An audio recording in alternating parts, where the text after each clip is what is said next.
लाहड़ colour बस चलाएंगे हम। और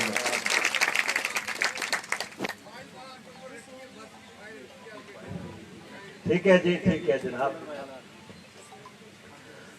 माननीय ठाकुर कौल सिंह जी कांग्रेस पार्टी के पूर्व में अध्यक्ष रहे, पूर्व में विधानसभा के स्पीकर रहे, पूर्व में मंत्री रहे, 8 बार जो जिन्होंने हिमाचल प्रदेश विधानसभा सुशोभित की, आज आपके बीच में डॉक्टर पुष्पिंदर वर्मा के लिए आए हैं।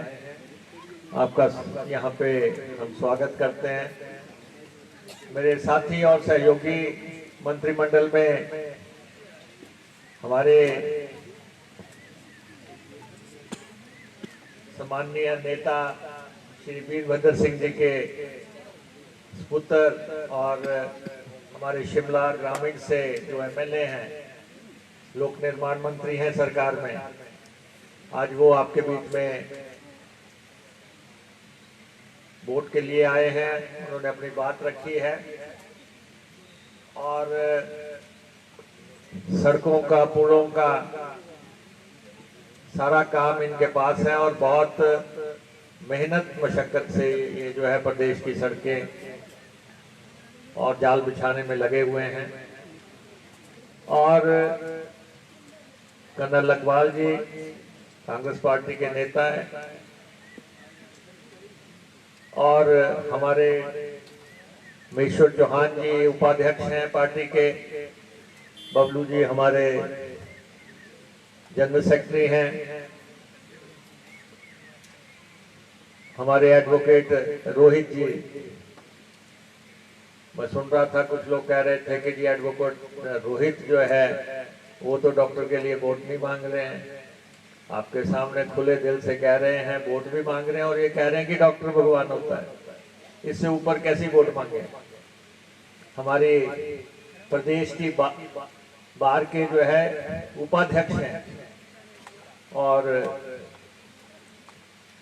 यहाँ पे अपना प्रभाव रखते हैं, और हमारे एआईसीसी के ऑब्जर्वर साहब और उपस्थित साथियों, यहाँ पे ये हमारे हरफन मौला डोगरा जी जो हमारे मंच संचालक हैं, हरफन मौला व्यक्तित्व है। और इलेक्शन हो रहा है यहाँ पे और हमारे साथी मंत्री धर्मानी जी चले गए, वो मेरे से गाड़ी में पूछ रहे थे, कहते ये इलेक्शन क्यों हो रहा है। और हर आदमी हमीरपुर में शायद यही बात पूछ रहा है कि ये इलेक्शन क्यों हो रहा है। ये सिर्फ इलेक्शन इसलिए हो रहा है कि डॉक्टर पुष्पिंदर वर्मा को एमएलए बनाना है, उसके लिए हो रहा है ये इलेक्शन। यहाँ पे आपके एमएलए थे, 15 महीने में बाहर निकल लिए। राजनीति में बड़ी स्थिरता रखनी पड़ती है। यहाँ ठाकुर कौल सिंह जी 50 साल से एमएलए, मंत्री रहे, स्पीकर रहे, क्या क्या रहे। कभी सोच नहीं सकते कि जी थोड़ी बहुत असुविधा होगी तो मैं पार्टी छोड़ दूं। विक्रमादित्य जी हैं, कितनी बड़ी लिगेसी है वीरभद्र सिंह जी की, 60 साल जो मुख्यमंत्री रहे। थोड़ी बहुत असुविधा हो जाए तो क्या, बोला कि पार्टी छोड़ दो। ये जो इतने लंबे अरसे से चल रहे हैं, 60 साल से, 50 साल से, 15 महीने में आप कह रहे कि जी हम मुख्यमंत्री बदल देंगे। अभी आपने जुमा जुमा पांव रखा विधानसभा की चौखट पे, अभी आपका पांव जमा भी नहीं और आप लग पड़े मुख्यमंत्री के पांव उठाने के लिए। ये हमीरपुर में ही होता है ऐसा कि जब भी मुख्यमंत्री कोई बनने लगता कहते हैं इसको हटाओ।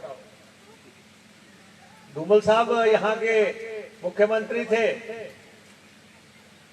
घोषित मुख्यमंत्री थे कि घोषणा कर दी और लोगों ने कहा कि नहीं उनको मुख्यमंत्री नहीं बनने देंगे। अब सुक्खू जी बन गए, अब कुछ लोग लगे कि नहीं सुक्खू को रहने नहीं देना। और ये वही लोग हैं जो अब दावा कर रहे हैं कि हमने अनुराग को भी मंत्री नहीं बनने दिया। ये सबसे ऊपर हो गई टोली कि ये धूमल को भी नहीं चलने देंगे, ये सुक्खू को भी नहीं चलने देंगे, ये अनुराग को भी नहीं चलने देंगे, ये हमीरपुर का विकास होने ही नहीं देंगे, कुछ का होने नहीं देंगे जो भी। तो जब जो लोग ऐसे लोगों को पहचानो, आप जिले को किस ढंग से बुलंदी की तरफ ले जाना है उसकी सोचो आप। अब आप देखो कि आपने सब्जी मंडी देखी, आपने सब्जियां खरीदी जाती है, पशु मंडी देखी जहां पशु खरीदे जाते हैं, अनाज मंडी देखी जहां अनाज बेचा जाता है। आपने कभी सुना कि एमएलओ की भी मंडी लगेगी? ये नया ही काम शुरू हो गया कि एमएलओ की मंडी लगनी शुरू हो गई जगह जगह इस देश में, और वो बीमारी हिमाचल में भी पहुंच गई आके। हिमाचल देव भूमि है, हिमाचल वीर भूमि है। देखो तो बामण बेच गया, मैं के यार सारे बामण थोड़ी एक कोई तरह नहीं होते कि आप लोगों ने भेजा बरादरी पे, तो जो कलंक लगाया वो लगाया, जिले पे कलंक लगा दिया। हर जगह एक ही बात पूछी जाती है, कोई पूछता है कि हुआ क्या हुआ सौदा। अगर ये सौदा एक दिन तो बाहर आएगा, ये राजनीति है, ये छुपती थोड़ा नहीं बात है कि हुआ क्या। 15 महीने में कौन छोड़ता है? 15 महीने में। तो इसलिए मेरा आपसे आग्रह है कि कहते जी हमें मुख्यमंत्री नहीं सुनता। भाई मुख्यमंत्री से आप रिश्ता बनाना किसका काम था? वो एमएलए का काम है। और अगर आपकी नहीं सुनता तो फिर जिसकी सुनता है उसको भेज दो आप हमीरपुर वाले शिमला, और वो डॉक्टर पुष्पेंद्र वर्मा की सुनता है, उसको टिकट मिल गया है।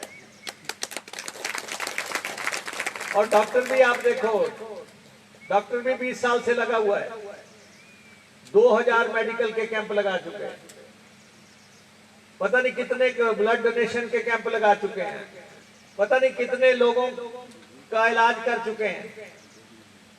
नौकरी भी छोड़ दी, सब कुछ छोड़ दिया। उसके भी बच्चे हैं, उसका भी परिवार है, नौकरी चली गई। अब कम से कम एक बार तो डॉक्टर के साथ भी न्याय कर दो। एक बोर्ड का अधिकारी तो वो भी है कि आपने पिछली दफा नहीं बनाया तो अलग बात है, लेकिन अब अगर ऐसी हालात हो गई कि हिमाचल प्रदेश में कांग्रेस की सरकार है, सरकार तो कांग्रेस की रहनी, सरकार तो बदलने से रही। ठाकुर कौल सिंह जी के जिले के एक नेता है, वो दिन रात कोशिश कर रहे हैं, साजिशें कर रहे हैं कि मैं सरकार गिरा लूं। लगातार कोशिश कर रहे हैं कि, और हम उनको ये कहना चाहते हैं आपके इस मंच के माध्यम से, अगले 42 महीने आपको सड़कों पर रहना है, नारे लगाने हैं, कोई आपको राज में नहीं बैठाने वाला। हम 36 हैं, ये 3 इलेक्शन हो जाएंगे, हम जो है 41 में पहुंच जाएंगे, 40 का आंकड़ा पार कर जाएंगे। जब सरकार बनी थी तब हम 40 थे, अब 6 महीने की अराजकता के बाद, इलेक्शनों के बाद ले दे के जितना भी होल्ला हुआ, बवंडर हुआ, हम फिर 40 होंगे। तो बीजेपी ने इसमें पाया क्या? कुल मिला के क्या पाया? इतना पैसा खर्च दिया, सब कुछ साजिशें कर दी, षड्यंत्र कर दिए, सब कुछ करने के बाद हम तो 40 के 40 हैं। इन्होंने क्या कमाई की? सिर्फ ये है कि डेवलपमेंट रोक दो। यहाँ पे विक्रमादित्य जी बात कर रहे थे भर्तियों की, भर्तियां होनी बड़े पैमाने की। मेरे अकेले डिपार्टमेंट में ही जो है 10,000 लोग भर्ती हो रहे हैं पानी महकमे में। आप अपने बच्चे लगवाओ ना, आपने क्या लेना देना साजिशों से? जो सरकार है उस सरकार के साथ चलो, जो अगले 42 महीने जो सरकार है जिसने काम करना है। अब अगर हमीरपुर का बस अड्डा बन रहा है, हमारा डिपार्टमेंट बना रहा है, 63 करोड़ 62 करोड़ रुपया खर्चा हम कर रहे हैं, कब धूमल साहब ने 12 साल पहले पत्थर रखा था, फिर कुछ नहीं हुआ, और अब 12 साल के बाद 13 करोड़ रुपया दिया, तब जाके आपका बस अड्डा बढ़ने लगा है, एक आलीशान बस अड्डा। मैं जयराम जी को सुन रहा था, जयराम जी कह रहे थे कि हमीरपुर का मेडिकल कॉलेज मैंने बना दिया। अरे भाई, अगर आप इतने पाटेखा होते तो आप मंडी का हवाई अड्डा ना बना लेते, तो आप जो है मंडी का जो है शिवधाम ना बना लेते। जो काम जिसने किया है उसको उसका श्रेय मिलना चाहिए। ये जो आपका मेडिकल कॉलेज है, राजा साहब वीरभद्र सिंह जी मुख्यमंत्री थे तब इसका फैसला हुआ, ठाकुर कौल सिंह जी हेल्थ मिनिस्टर थे। इनके समय में गुलाम नबी आजाद जी ने पहले 2 मेडिकल कॉलेज देने का फैसला किया, एक सिरमौर और एक चंबा में। इन लोगों का ये मानना था कि दूर दराज दुर्गम इलाकों में मेडिकल कॉलेज खोलने चाहिए। उसके बाद सुक्खू जी गुलाम नबी आजाद के पास गए, ठाकुर कौल सिंह जी के भी गुलाम नबी आजाद से अच्छे रिश्ते थे, और राजा साहब ने कहा कि हम जमीन देंगे, और उसके बाद ये मेडिकल कॉलेज का फैसला हुआ और 180 करोड़ रुपए आया। ये कांग्रेस की देन है, और इसका श्रेय आप जो है ठाकुर कौल सिंह, ये तो श्रेय मांग ही नहीं रहे, लेकिन सुक्खू को इस श्रेय से आप वंचित नहीं कर सकते, जिसने जाके लड़ाई लड़ी कि मेरे जिले में मेडिकल कॉलेज खुलना चाहिए। तब मेडिकल कॉलेज खुला, और जब हमारी सरकार बनी 100 करोड़ रुपया जो है इस मेडिकल कॉलेज के लिए एक मुश्त दिया गया, ताकि इसके निर्माण को आगे बढ़ाया जाए। अब अगर कैंसर इंस्टीट्यूट यहाँ पे खुल रहा है अरबों रुपए की लागत से, तो इसलिए खुल रहा है क्योंकि यहाँ का मुख्यमंत्री डेवलपमेंट के काम हो रहे हैं। अभी पीछे ये फैसला हुआ कि हमीरपुर जिले में जितने भी तारे ऊपर खंबे पे लगी हुई हैं, इन सबको भूमिगत कर दो।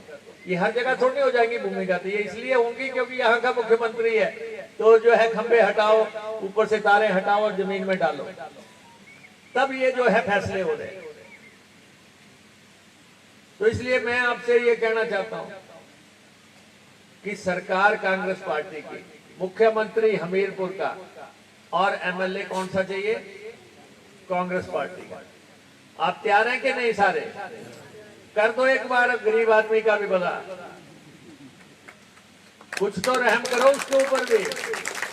डॉक्टर पुष्पेंद्र वर्मा पे भी रहम करो जो 20 साल से लगा हुआ है। यहाँ पिछली मीटिंग में वो कह रहे थे कि 7-8 साल में तो दिहाड़ीदार भी पक्के हो जाते हैं, तो इसको करो पक्का और अपने काम करवाओ। और जहां तक सवाल है, यहाँ पे महिलाओं के पैसे की बात बार बार हो रही है, जहां भी हम जा रहे हैं। भाई हमीरपुर सीट पे महिलाओं को पैसे क्यों नहीं मिले? वो इसलिए क्योंकि एमएलए साहब तो अपना रेत बजरी ढोते रहे, वो तो अपनी ट्रालियां चलाते रहे, टिप्पर चलाते रहे, तो महिलाओं के फार्म किसने बनवाने थे? और 1 अप्रैल से स्कीम लॉन्च हो गई है कि हर महिला को 1500 रुपया मिलना है। अब आप एमएलए बदलेंगे तो आप जो है 15 तारीख के बाद अप्रैल का पैसा, मई का पैसा, जून का पैसा, जुलाई का पैसा, 6-6 हजार रुपया उन सारी औरतों को मिलने हैं जो 18 साल से ऊपर की है, बशर्ते उनको कोई और पेंशन ना लगी हो। जिनको और पेंशन लगी है, जैसे 1150 को लगी है, उसको 1500 हमने पहले ही कर दिया। वो यहाँ पे भी औरतें होंगी, उनको मिल गई होगी।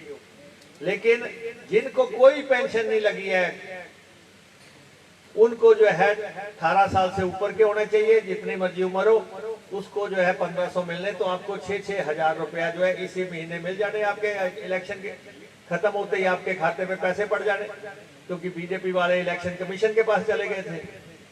हालांकि 1000 औरतों को तो आपकी कॉन्स्टिट्यूएंसी में भी मिला, लेकिन बहुतों को मिलना, हजारों को मिलना है। 18,000 पर एनम मिलना है। 18,000 आपको घर बैठे सिर्फ इसलिए मिलना है क्योंकि आप कांग्रेस को वोट डाल रहे हैं और कांग्रेस के डॉक्टर पुष्पेंद्र वर्मा को एमएलए बना रहे हैं। इसलिए आपको जो है घर बैठे ये पैसा मिलता। तो इसलिए आप सब लोग जो है सहयोग करो।